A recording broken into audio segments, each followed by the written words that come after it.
Hello mga kapatid ko, assalamualaikum. Nandito naman yung lola niya.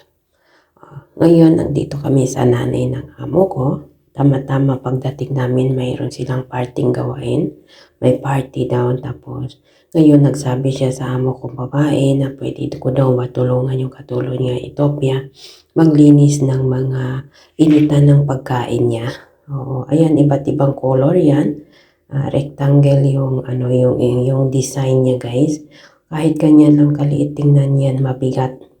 Sa totoo lang, mabigat siya, puro lata pa naman. Iniingatan namin yan mag magpunas, magugas kasi konting pagkakamali mo lang, sigurado ako putol yung kamay mo dyan kay sobrang talas ng mga yan sa gilid-gilid, mga babadayan, no? Parang siya, parang kutsilyo. Kaya sabi ko doon sa Ethiopia, sabi ko, ako ang magsabon, ikaw ang magbanlaw para madali yung trabaho natin dalawa kasi marami pa kaming hugasan. Kaya pumayag naman siya, sabi niya pa, oh, good decision, sabi niya. Sabi ko, oh, diba? Pinay lang makaisip ng ganyan. Kasi ang sa kanya, gusto niya sabay kami magsabon, sabay kami magbanlaw. Sabi ko, hindi ako magsasabon, ikaw ang magbanlaw para sabay tayo matapos. Sabi niya, oh sige. Kaya ganyan yung ginagawa namin. Alam niyo mga papadayan, bilang OFW dito sa ibang bansa, kahit sa ang sulok ng mundo man, ang mahirap na masarap na trabaho is yung pagiging katulong. Kung dito sa Middle East, kadama, syagala, or housemate, kumbaga.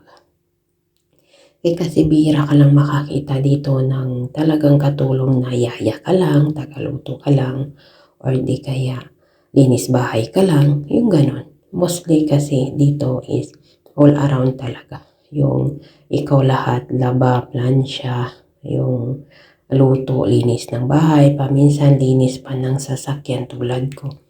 Nagalinis ako ng sasakyan dito sa amo ko. Okay lang kasi dalawa lang naman sila, wala pang bata. Paminsan pag pupunta ka dito sa bahay ng amo kong babae, sa nanay niya, ayan, tumutulong ako kasi dito kami nakatira. Makahiya naman sa ibang mga katulong ng nanay niya na hindi ako tumutulong samantala nandito kami nakatira. Nandito yung amo ko. Kaya ang ginagawa ko, tinutulungan ko sila. Tumutulong ako sa abot ng makakaya ko. Kasi yung tawag dito, ganito yung trabaho namin. Trabaho ko bilang OFW all around kadama. Nung nasa Kuwait ako, 8 years ako, ganun din. All around din ako doon. Paminsan, ako pa yung magyaya sa apo ng amo ko.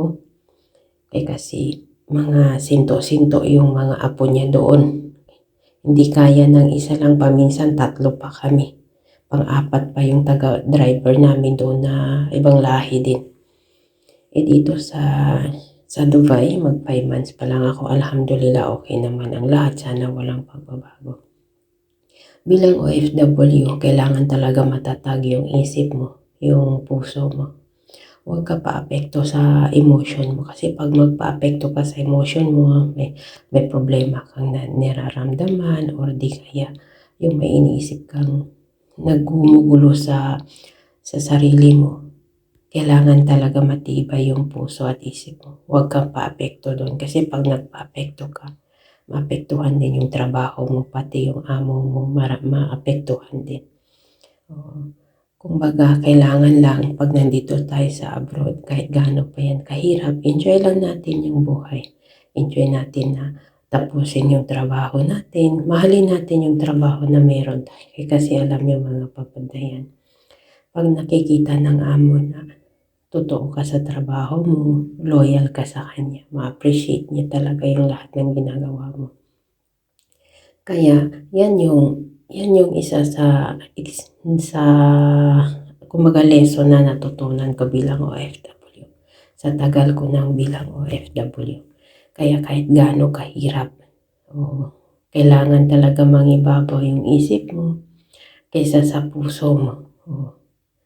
Kasi bilang OFW talagang dito mo mararanasan yung hindi mo pa naranasan sa Pinas.